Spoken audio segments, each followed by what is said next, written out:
ನಮಸ್ತೆ ರೈತ ಬಾಂಧವರೇ, ನಾನು ನಿಮ್ಮ ಕಾರ್ತಿಕ್ ಚಿತ್ರದುರ್ಗ.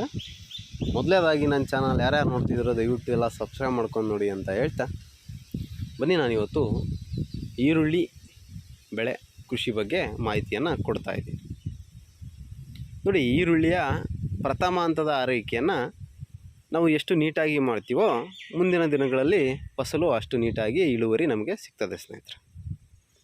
ನಾವು ಪ್ರಥಮ ಹಂತದಲ್ಲಿ ಯಾವ ರೀತಿ ಆರೈಕೆಯನ್ನು ಮಾಡಬೇಕು ಅಂತ ಪ್ರತಿಯೊಬ್ಬ ರೈತರು ಕೂಡ ತಿಳ್ಕೊಬೇಕಾಗಿರುತ್ತೆ. ನೋಡಿ, ಒಂದು ಎಕರೆಗೆ ನಾವು ಏನಿಲ್ಲ ಅಂದರೂ 4 ರಿಂದ 5 kg ಬೀಜವನ್ನು ಬಿತ್ತನೆ ಮಾಡಿರ್ತೀವಿ. ನೀಟಾಗಿ ನೀರು ನೀಡಿ ಎಲ್ಲ ನೋಡ್ಕೊಂಡಿರ್ತೀವಿ. 9 ದಿನಕ್ಕೆ ಹುಟ್ಟುವಳಿ ತುಂಬ ಚೆನ್ನಾಗಿ ಕಾಣುತ್ತೆ. ನಮ್ಮ ಜಮೀನಿನಲ್ಲಿ ಈರುಳ್ಳಿ ನೀಟಾಗಿ ಹುಟ್ಟಿದೆಯಾ ಇಲ್ವೋ ಅಂತ ನಾವು ಗಮನಿಸ್ಕೋಬೇಕಾಗುತ್ತೆ ಸ್ನೇಹಿತರೆ. ಹುಟ್ಟುವಳಿ ಚೆನ್ನಾಗಿ ಆಗಿದೆ ಅಂದಾಗ ಅದ್ರ ಜೊತೆಗೇ ಕಳೆ ಬೆಳೀತಾ ಹೋಗುತ್ತೆ. ಇಲ್ಲಿ ಬೆಳೆದಿದೆಯಲ್ಲ ಆ ರೀತಿ ಕಳೆ ಬೆಳೀತಾ ಹೋಗುತ್ತೆ. 19 ರಿಂದ 20 ದಿನಕ್ಕೆ ಭೂಮಿ ತೇವಾಂಶದಿಂದ ಕೂಡಿರಬೇಕು. ಆ ಸಮಯದಲ್ಲಿ ನೀವು ಫರ್ಟಿಲೈಸರ್ಸ್ ಹತ್ರ ಉತ್ತಮವಾದ ಕಳೆನಾಶಕವನ್ನು ತಂದುಬಿಟ್ಟು ಈರುಳ್ಳಿಗೆ ಹೊಡಿತಕ್ಕಂಥ ಸಿಂಪಡಿಸ್ಬೇಕು ಸ್ನೇಹಿತರೆ. ಯಾವ ರೀತಿ ಸಿಂಪಡಿಸ್ಬೇಕು ಅನ್ನೋದನ್ನು ನಾನು ತೋರಿಸ್ತಾ ಇದ್ದೀನಿ. ನೋಡಿ, ಇದೇ ರೀತಿ ಸಿಂಪಡಿಸ್ಬೇಕು. ತಗ್ಗಿಸಿ ಹೊಡಿಬೇಕು. ಯಾಕಂದರೆ ಭೂಮಿಗೆ ಅದು ನೀಟಾಗಿ ಬೀಳಬೇಕು. ಗಾಳಿಗೆ ಹೋದರೆ ಸರಿಯಾಗಿ ಒಣಗೋದಿಲ್ಲ ಕಳೆ. ಹಾಗಾಗಿ ತಗ್ಗಿಸಿ ಹೊಡಿಬೇಕಾಗುತ್ತೆ ಸ್ನೇಹಿತರೆ. ಈ ರೀತಿ ನಾವು ಕಳೆನಾಶಕವನ್ನು ಹೊಡೆದ ಒಂದು 8 ಗಂಟೆ ಒಳಗೆ ಅದು ಬಾಡ್ತಾ ಹೋಗುತ್ತೆ. ಕಳೆ ಏನು ಮಾಡುತ್ತೆ, ಬಾಡ್ತಾ ಹೋಗುತ್ತೆ. ಈರುಳ್ಳಿ ಏನೂ ಆಗೋದಿಲ್ಲ. ಈರುಳ್ಳಿ ಚೆನ್ನಾಗೇ ಇರುತ್ತೆ, ಮತ್ತೆ ರೆಡಿ ಆಗುತ್ತೆ. ಈರುಳ್ಳಿ ಸ್ವಲ್ಪ ಕುಗ್ಗುತ್ತೆ. ಅದಾದಮೇಲೆ ಕಳೆ ಎಲ್ಲ ನೀಟಾಗಿ ತಗೊಂಡು ನೀವು ಏನು ಮಾಡಬೇಕು, ಒಂದು ವಾರ ಆದಮೇಲೆ, ಈಗ 21 ದಿನ ಕಳೆನಾಶಕ ಹೊಡೆದಿದ್ದೀರ ಅಂದರೆ 27 ದಿನಕ್ಕೆ ಕಳೆ ಎಲ್ಲ ತೆಗೆಸ್ಬಿಡಿ. ನೀಟಾಗಿ ಎಲ್ಲ ಕಳೆ ತೆಗೆಸ್ಬಿಟ್ಟು ಮುಂಚಿತವಾಗಿ ನೀವು ಜಮೀನಿಗೆ ಕೋಳಿ ಗೊಬ್ಬರ ವಿತರಣೆ ಮಾಡಿ ಈರುಳ್ಳಿಯನ್ನು ಹಾಕಿದರೆ ನೀವು 1 ಚೀಲ ವೀರ್ಯವನ್ನು 1 ಎಕರೆಗೆ ಕೊಡಿ.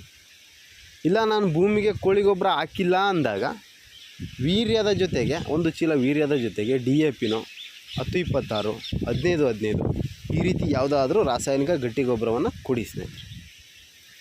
1 ತಿಂಗಳೊಳಗೆ ಇಷ್ಟು ಕೆಲಸಗಳನ್ನು ನೀವು ಅಚ್ಚುಕಟ್ಟಾಗಿ ಮಾಡಿಕೊಂಡಾಗ ನಿಮ್ಮ ಈರುಳ್ಳಿ ಈ ರೀತಿ ಇರುತ್ತೆ ಸ್ನೇಹಿತರೆ.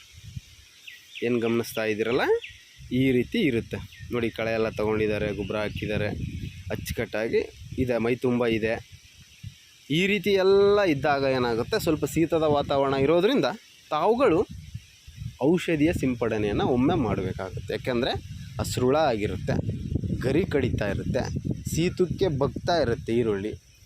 ಇದನ್ನೆಲ್ಲ ಹತೋಟಿ ಮಾಡಬೇಕು ಅಂದರೆ ನಾವೇನು ಮಾಡಬೇಕು, ಔಷಧಿಯ ಸಿಂಪಡಣೆಯನ್ನು ಮಾಡಬೇಕು. ಔಷಧಿಯ ಸಿಂಪಡಣೆಯನ್ನು ಯಾವುದನ್ನು ಮಾಡಬೇಕು ಅಂದರೆ, ಉತ್ತಮವಾದ ಫರ್ಟಿಲೈಸರ್ಸ್ ಹತ್ರ ಹೋಗ್ಬಿಟ್ಟು ಈ ರೀತಿ ನಮ್ಮದು ಈರುಳ್ಳಿ ಆಗಿದೆ, 1 ತಿಂಗಳು ಪೈರಿದೆ, ಈ ರೀತಿ ಹಸುರುಳ ಕಡಿತಾ ಇದೆ, ಗರಿ ಕಡಿತಾ ಇದೆ, ಅದು ಬಾಡ್ತಾ ಇದೆ, ಶೀತ ಆಗ್ತಾ ಇದೆ, ಈ ಎಲ್ಲ ವಿಚಾರಗಳನ್ನು ತಿಳಿಸ್ಬೇಕು ಅವರಿಗೆ. ಫೋಟೋ ವೀಡಿಯೋ ಸಮೇತ ತಿಳಿಸಿ ನೀವು ಔಷಧಿಯನ್ನು ತೊಗೊಂಬಂದು ನಿಮ್ಮ ನೆರೆಹೊರೆಯ ರೈತರು ಯಾರಾದರೂ ಹೊಡೆದಿದ್ದು ಅವ್ರದ್ದು ಅನುಕೂಲ ಆಗಿದೆ ಅನ್ನೋವಂಥ ಮಾಹಿತಿಯನ್ನು ಪಡ್ಕೊಂಡು ನೀವು ಔಷಧಿಯನ್ನು 1 ತಿಂಗಳು ಆದಮೇಲೆ ಸಿಂಪಡಿಸಲೇಬೇಕು. ಸಿಂಪಡಿಸಿದಾಗ ಮುಂದಿನ ದಿನಗಳಲ್ಲಿ ಕಬ್ಬೇರ್ದಂಗೆ ಈರುಳ್ಳಿ ಚೆನ್ನಾಗಿ ಕುತ್ಕೊಳುತ್ತೆ. ಬೇರು ನೀಟಾಗಿ ಬಿಟ್ಕೊತ ಹೋಗುತ್ತೆ ಸ್ನೇಹಿತರೆ. ಈ ರೀತಿ ಬಿಟ್ಕೊತ ಹೋದಾಗ ನಿಮಗೆ ಮುಂದಿನ ಹಂತದ ಕೆಲಸಗಳು ಪ್ರಾರಂಭ ಮಾಡೋದಕ್ಕೆ ಸಾಧ್ಯ ಆಗುತ್ತೆ. ಅದು ಹಾಗೆ ನೀವೇನು ಮಾಡಬೇಕು ಅಂದರೆ, ಇಲ್ಲಿದ್ದ 20 ದಿನ ಆದಮೇಲೆ, ಈಗ ಕಳೆ ತೆಗೆದು ಗೊಬ್ಬರ ಹಾಕಿದರೆ 27 ದಿನಕ್ಕೆ ಮತ್ತು 47 ದಿನಕ್ಕೆ ನೀವೇನು ಮಾಡಬೇಕಂದ್ರೆ, ಮತ್ತೊಮ್ಮೆ ಅದರಷ್ಟೊಳಗೆ ಕಳೆ ತೆಗೆದುಬಿಡ್ಬೇಕು. 40 ರಿಂದ 47 ದಿನದೊಳಗೆ ಕಳೆ ತೆಗೆದುಬಿಟ್ಟು ಇನ್ನೂ ಒಮ್ಮೆ ರಾಸಾಯನಿಕ ಗೊಬ್ಬರವನ್ನು ಕೊಡಬೇಕು. ಎಕರೆಗೆ ಎಷ್ಟು ಕೊಡಬೇಕು, 2 ರಿಂದ 2.5 ಚೀಲ. ಯಾವುದನ್ನು ಕೊಡಬೇಕು, ವೀರ್ಯ ಕೊಡಬಾರ್ದು. DAPನೋ 10-26, ಪೊಟ್ಯಾಶೋ, ಈ ರೀತಿ ನಾನಾ ಥರ ಉತ್ತಮವಾದ ಗೊಬ್ಬರಗಳನ್ನು ತೊಗೊಂಡು ನಾವು ಮಿಕ್ಸ್ ಮಾಡಿ ನಮ್ಮ ಈರುಳ್ಳಿಗೆ ಸಿಂಪಡಿಸ್ತಾ ಹೋಗಿ ನಾವು ವಿತರಣೆ ಮಾಡಿ ನೀರನ್ನು ಪೂರೈಕೆಯನ್ನು ಮಾಡಬೇಕು. ಅದಾದಮೇಲೆ ನಾವು 2 ತಿಂಗಳ ಸಮಯದಲ್ಲಿ ನಾವು ಔಷಧಿ ಇನ್ನೊಮ್ಮೆ ಹೊಡಿಬೇಕಾಗುತ್ತೆ ಸ್ನೇಹಿತರೆ. ನಮ್ಮ ಹೊಲದಲ್ಲಿ ಯಾವ ರೋಗ ಕಾಣಿಸ್ಕೊತಾ ಇದೆ, ಯಾವ ರೀತಿ ಅನುಕೂಲ ಇದೆ, ಯಾವ ರೀತಿ ಅನಾನುಕೂಲ ಇದೆ, ಇದನ್ನೆಲ್ಲ ನಾವು ಗಮನಿಸ್ಬಿಟ್ಟು ನಾವೇನು ಮಾಡಬೇಕು, ಇನ್ನೊಮ್ಮೆ ಫರ್ಟಿಲೈಸರ್ಸ್ ಹತ್ರ ವೀಡಿಯೋ ಮಾಡ್ಕೊಂಡು ಹೋಗಿ ಈ ರೀತಿ ನಮ್ಮ ಈರುಳ್ಳಿ ಇದೆ ಅಂತ ತಿಳ್ಕೊಂಡು ನಾವು ಔಷಧಿಯನ್ನು ಸಿಂಪಡಣೆ ಮಾಡಬೇಕಾಗುತ್ತೆ. ಈ ರೀತಿ ಮಾಡೋದರಿಂದ 2 ತಿಂಗಳು ಪೈರು ನಮಗೆ ತುಂಬ ಚೆನ್ನಾಗಿ ಬಂದಿರುತ್ತೆ. ಅತ್ಲಾಗೆ ನಾವು ಏನೇ ಗೊಬ್ಬರ ಕೊಟ್ಟರು ಒಂದು ವಾರ, ಒಂದು 10 ದಿನದೊಳಗೆ 2 ತಿಂಗಳು 10 ದಿನದೊಳಗೆ ನಾವು ಗೊಬ್ಬರ ಕೊಡೋದನ್ನೆಲ್ಲ ಮುಗಿಸ್ಬಿಡ್ಬೇಕು. 3 ಬಾರಿ ಕೊಡೋಂಗಿದ್ರೆ ನೀವು 35 ದಿನಕ್ಕೆ ಒಮ್ಮೆ ಕೊಟ್ಬಿಡ್ಬೇಕು. 27 ದಿನಕ್ಕೆ ಕೊಟ್ಟಾದ್ಮೇಲೆ 35 ದಿನಕ್ಕೆ, 47 ದಿನಕ್ಕೆ, ಹಿಂಗೆ 10-12 ದಿನ ಗ್ಯಾಪಲ್ಲಿ ಕೊಟ್ಕೊಂಡು 2 ತಿಂಗಳ ಮೇಲೆ 10 ದಿನದೊಳಗೆ ನೀವು ಗೊಬ್ಬರ ಎಲ್ಲ ಕೊಡೋದು ಮುಗಿಸ್ಬಿಡ್ಬೇಕು. ಒಂದು 2 ರಿಂದ 3 ಬಾರಿ ಔಷಧಿಯನ್ನು ಹೊಡ್ಕೋಬೇಕು.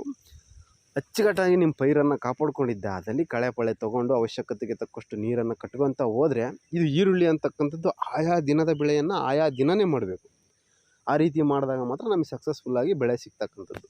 3 ತಿಂಗಳ 8-10 ದಿನಕ್ಕೆ ನಮಗೆ ಪೈರು ಬರುತ್ತೆ, ಇಲ್ಲ 90ರಿಂದ 100 ದಿನಕ್ಕೆ ಪೈರು ಬರುತ್ತೆ ಸ್ನೇಹಿತರೆ. ಈ ಪೈರನ್ನು ನಾವೇನು ಮಾಡಬೇಕು, ಕಿತ್ತುಬಿಟ್ಟು 1 ವಾರ ಡ್ರೈ ಮಾಡಿ ನಾವು ಮತ್ತೆ ಚೀಲಕ್ಕೆ ಹಾಕಿ ಅದನ್ನು 1 ತಿಂಗಳು ಡ್ರೈ ಮಾಡಿ, ಆ ಸಮಯದಲ್ಲಿ ಡ್ಯಾಮೇಜ್ ಬಂದಿದೆಯೋ ಇಲ್ವೋ ಅಂತ ನಾವು ಗಮನದಲ್ಲಿ ಇಟ್ಕೊಂಡು ಚೆಕ್ ಮಾಡಿ, ಫಿನಿಷಿಂಗ್ ಬಂದಿದೆಯಾ, ಶೈನಿಂಗ್ ಬಂದಿದೆಯಾ, ಕಲರ್ ಬಂದಿದೆಯಾ ಎಲ್ಲನೂ ಗಮನದಲ್ಲಿ ಇಟ್ಕೊಂಡು ನೀಟಾಗಿ ತಾಡ್ಪಾಲು ಮುಚ್ಕೊಂಡು, ಮಳೆಗಾಲ ಆಗಿರೋದ್ರಿಂದ ಯಾವುದೇ ರೀತಿ ನೆನಕೊಂದಲೇ ಅಚ್ಚುಕಟ್ಟಾಗಿ ಮಾರ್ಕೆಟಿಂಗ್ ಮಾಡೋ ಅಂಥ ಸಮಯವನ್ನು, ಸೂಕ್ತವಾದ ಸಮಯವನ್ನು ನಿಗದಿ ಮಾಡಿಕೊಂಡು ನಾವು ಅಚ್ಚುಕಟ್ಟಾಗಿ ಮಾರ್ಕೆಟಿಂಗ್ ಮಾಡಿದೇ ಆದಲ್ಲಿ ಈ ವರ್ಷ ಕೂಡ ಈರುಳ್ಳಿ ಬೆಲೆ ಏರಿಕೆ ಆಗುತ್ತೆ 100%. ಇದ್ರ ಬಗ್ಗೆ ಕೂಡ ಒಂದು ವಿಡಿಯೋ ಮಾಡ್ತೇನೆ. ಯಾಕೆ ಏರಿಕೆ ಆಗುತ್ತೆ, ಯಾವ ಕಾರಣಗಳಿಗೆ ಏರಿಕೆ ಆಗುತ್ತೆ, ರೈತನಿಗೆ ಯಾವ ಬೆಲೆ ಸಿಗುತ್ತೆ, ರೈತ ಮಾರ್ಕೆಟಿಗೆ ಎಷ್ಟು ಚೀಲ ಈರುಳ್ಳಿಯನ್ನು ತಗೊಂಡು ಹೋಗ್ಬೋದು, ಇದರ ಬಗ್ಗೆ ನಾನು ಸಂಪೂರ್ಣವಾಗಿ ಮಾಹಿತಿಯನ್ನು ತಿಳಿಸ್ತೀನಿ ಮುಂದಿನ ವಿಡಿಯೋದಲ್ಲಿ. ಸ್ನೇಹಿತರೆ, ಇಷ್ಟೆಲ್ಲ ಮಾಹಿತಿಯನ್ನು ತಿಳಿಸಿದ್ದಾನೆ. ಈರುಳ್ಳಿ ಕೃಷಿಕರು ಉತ್ತಮವಾದ ಆರೈಕೆಯನ್ನು ಮಾಡಿ, ಉತ್ತಮವಾದ ಫಸಲನ್ನು ತೆಗೆದು ಉತ್ತಮವಾದ ಲಾಭ ಮಾಡಿ ಅಂತ ಹೇಳ್ತಾ, ನನ್ನ ಮಾಹಿತಿ ನಿಮಗೆ ಸರಿ ಅನಿಸಿದರೆ ಖಂಡಿತವಾಗಿಯೂ ಲೈಕ್ ಮಾಡೋದನ್ನು ಮರಿಬೇಡಿ. ನಿಮ್ಮ ಅಭಿಪ್ರಾಯವನ್ನು ಕಮೆಂಟ್ ಮುಖಾಂತರ ತಿಳಿಸಿ, ಸಬ್ಸ್ಕ್ರೈಬ್ ಮಾಡಿ ಅಂತ ಹೇಳ್ತಾ ಧನ್ಯವಾದಗಳು ರೈತ ಬಾಂಧವರೇ.